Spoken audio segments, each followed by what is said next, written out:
حضرت رسول اللہ صلی اللہ علیہ وسلم کی سیرت کے بیان کے لیے، اور ان کی سیرت کے بیان ہی کے لیے نہیں بلکہ ان کی سیرت سے رہنمائی حاصل کرنے کے لیے جمع ہوئے ہیں۔ دنیا میں بہت سی شخصیات آئیں، بہت سے علماء بھی آئے، خطباء بھی آئے، بہادر بھی آئے، شجاع بھی آئے، صلحاء بھی آئے، صدیق بھی آئے، شہداء بھی آئے، انبیاء بھی آئے، رسول اللہ بھی آئے، اولو العزم رسول بھی آئے، لیکن کائنات میں کوئی شخصیت بھی کملی والے کی عظمت کا مقابلہ نہیں کر سکتی۔ اس کی وجہ بنیادی طور پہ یہ ہے کہ جو بھی آیا اس کی ذات میں کوئی نہ کوئی پہلو ایسا موجود تھا جس کو تکمیل کی ضرورت تھی، لیکن میرے نبی کا عالم کیا ہے؟ کسی کہنے والے نے کہا تھا خلقتا مبرأ من کل عیب کانک قد خلقتا کما تشاء۔ پیارے حبیب، آپ کو ہر عیب سے پاک بنایا گیا۔ معصوم کا مطلب کیا ہوتا ہے؟ معصوم کا مطلب یہ ہوتا ہے جو غلطی نہیں کھاتا، جس کی ذات میں غلطی والی کوئی بات موجود نہیں ہوتی۔ اور ہمارا عقیدہ کیا ہے کہ محدث بھی غلطی کھائے، مجدد بھی غلطی کھائے، عالم بھی غلطی کھائے، فقیہ بھی غلطی کھائے، لیکن رب نے غلطی سے پاک اگر کسی کو بنایا ہے، تنہا آمینہ کے لال علیہ الصلوۃ والتسلیم کو بنایا ہے۔ لوگ اوروں کو بھی معصوم مانتے ہیں، لیکن میں یہاں پر یہ بات کہوں گا، میرے بھائی نے سیرت امام معصوم کانفرنس رکھ کر بڑے اچھے عنوان کا خطاب کیا، لیکن یہاں پر اس خطاب کے اندر، اس عنوان کے اندر ایک اور اضافے کی ضرورت ہے، اور وہ اضافہ یہ ہے کہ حضرت آقا امام معصوم ہی نہیں بلکہ جس طرح آپ خاتم النبیین ہیں اسی طرح آپ خاتم المعصومین بھی ہیں۔ آپ سے پہلے تو معصوم آئے ہیں، لیکن میرے آقا کے چلے جانے کے بعد کائنات میں کوئی دوسرا معصوم آیا ہی نہیں ہے۔ لوگ حضرت آقا علیہ الصلوۃ والتسلیم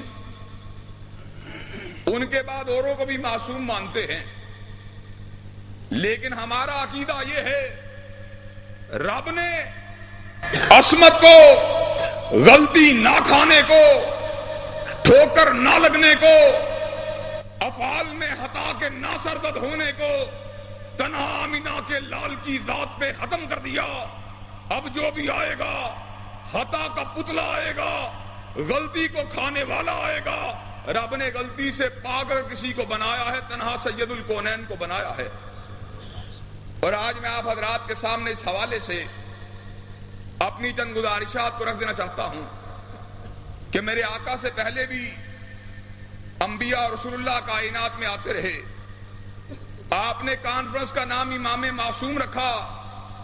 میرے آقا سے پہلے بھی کائنات میں معصوم نبی آتے رہے، معصوم رسول آتے رہے، لیکن میرے نبی کا ان سے فرق کیا ہے؟ ذرا فرق کی بات پہ غور کرنا۔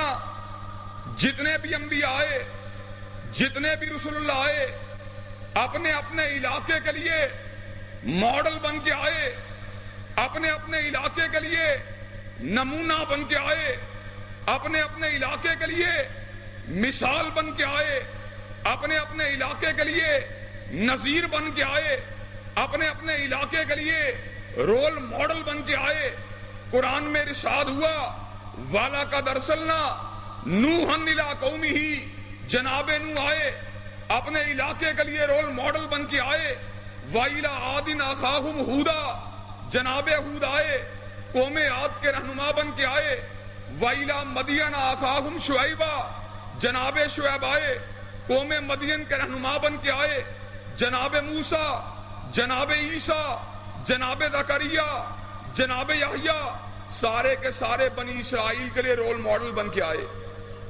لیکن جب امام معصوم کی باری آئی، بلکہ خاتم المعصومین کی باری آئی، مالک نے اعلان فرما دیا، قُلْ يَا أَيُّهَا النَّاسُ إِنِّي رَسُولُ اللَّهِ إِلَيْكُمْ جَمِيعًا، کائنات کے لوگوں سن لو، آج وہ آیا ہے جو سرزمین مکہ کا بڑا بن کے نہیں آیا، سرزمین حجاز کا بڑا بن کے نہیں آیا، جزیرۃ العرب کا بڑا بن کے نہیں آیا، بر اعظم ایشیا کا بڑا بن کے نہیں آیا، بلکہ آج وہ آیا ہے جو سارے زمانوں کا بڑا بن کے آیا ہے اور سارے مکانوں کا بڑا بن کے آیا ہے. نعرہ تکبیر، رہبرو رہنما، رہبرو رہنما.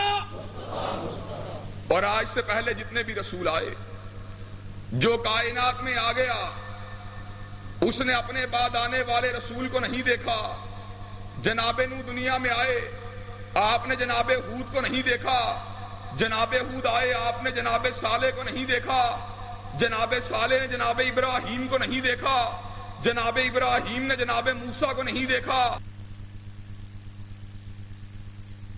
جناب داؤد نے جناب عیسیٰ کو نہیں دیکھا. لیکن جہاں پر میرے نبی کی باری آئی، مالک نے کیا کیا؟ مالک نے ہزاروں کی تعداد میں انبیاء کو، رسول اللہ کو سینے بیت المقدس میں جمع کر دیا. آقا کے ہمراہ جبریل بھی موجود تھے. آقا نے اتنے حسین چہرے اس سے پہلے کبھی نہیں دیکھے تھے. آقا نے جبریل سے پوچھا، ہزاروں کی تعداد میں یہ خوبصورت چہروں والے کہاں سے آئے ہیں؟ کہا آدم سے لے کر عیسیٰ تک سارے انبیاء آئے ہیں. کہا یہ تو دنیا سے چلے گئے تھے. کہا مالک نے ان کو دوبارہ بھیجا ہے. کہا کس لیے بھیجا ہے؟ کہا نماز کو ادا کرنے کے لیے بھیجا ہے. کہا نماز کو کیوں ادا نہیں کرتے؟ کہا ان کو اپنے امام کا انتظار ہے. کہا ان کا امام کون ہے؟ جبریل امین نے اپنے دست اقدس کو آقا کے کاندھے اقدس پہ رکھ دیا، ان کو مصلی امامت پہ کھڑا کر دیا. کارش کے رب نے آپ کو 1,24,000 انبیاء کا امام بنا دیا ہے.